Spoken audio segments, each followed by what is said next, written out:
ஓம் சாயிராம். ஸ்ரீ சாயியை பணிக. அனைவருக்கும் சாந்தி நிலவட்டும். நல்லதே செய்வோம், நல்லதே நடக்கும். சாய்ராம். இன்னைக்கு விஷ்ணு சகசரநாமம் 68வது திருநாமம்.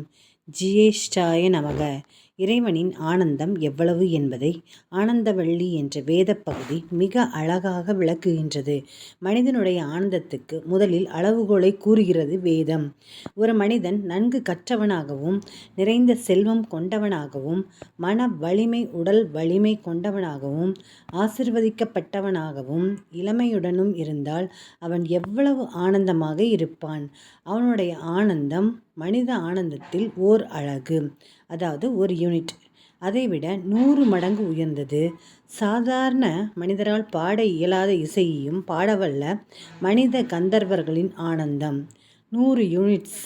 அதைவிட 100 மடங்கு உயர்ந்தது தேவலோகத்து பாடகர்களான தேவ கந்தர்வர்களின் ஆனந்தம். சரிங்களா? அதைவிட 100 மடங்கு உயர்ந்தது பித்ருலோகத்தில் இருக்கும் நம் முன்னோர்களான பித்ருக்களின் ஆனந்தம். அதைவிட 100 மடங்கு உயர்ந்தது சொர்க்கத்தில் உள்ள தேவர்களின் ஆனந்தம். அதைவிட 100 மடங்கு உயர்ந்தது தேவர்களின் தலைவன் இந்திரனின் ஆனந்தம். அதைவிட 100 மடங்கு உயர்ந்தது இந்திரனின் குருவான பிரகஸ்பதியின் ஆனந்தம். அதைவிட 100 மடங்கு உயர்ந்தது பிரம்மாவின் ஆனந்தம். அதைவிட 100 மடங்கு உயர்ந்தது திருமாலின் ஆனந்தம். எனவே சாதாரண மனிதனின் ஒரு அழகு ஆனந்தத்தை விட 1016 மடங்கு உயர்ந்ததாக திருமாலின் ஆனந்தம் விளங்குகிறது என்கிறது வேதம். இதுக்கு டிஜிட்டல்லாம் கொடுத்துருக்காங்க. எனக்கு எவ்வளோன்னு சொல்ல தெரியல. நம்மளுக்கு மில்லியனுக்கு மேலே கணக்கு இல்லை, அவ்வளோ இது இல்லை. நிறைய 000 அடுக்கி தள்ளியிருக்காங்க. ஆனால் இப்படி சொன்ன வேதமே ஒரு நொடி யோசித்து நான் கூறிய அளவு மிகவும் குறைவானது.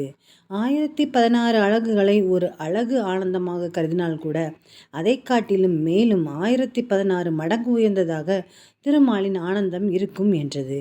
மீண்டும் யோசித்தது வேதம். 1032 அழகுகளை ஒரு அழகு ஆனந்தமாக கொண்டாலும் கூட அதைவிட 1016 மடங்கு உயர்ந்திருக்கும் திருமாலின் ஆனந்தம் என்றது.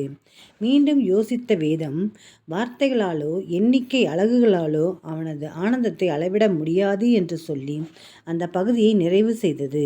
எனவே திருமாலின் ஆனந்தத்தின் அளவு என்ன என்பதை வேதத்தால் கூட முழுமையாக கூற முடியவில்லை.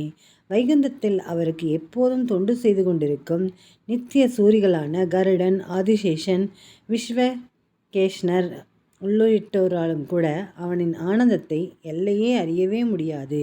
இதை வேதம் தமிழ் செய்த நம்மாழ்வார் திருமொழியில் அணங்கென ஆடும் என் அங்கம் வணங்கி வழிபடும் ஈசன் பிணங்கி அமரர் பிதற்றும் குணங்கேளு கொள்கையினானே என்று பாடினார்.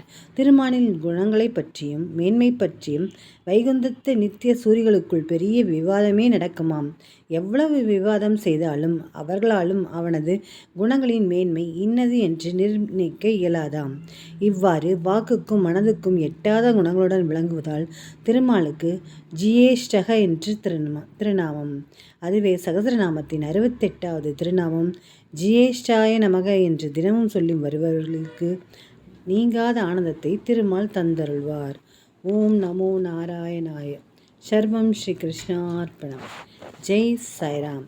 சாயப்பாவின் திருவடிகளே சரணம்.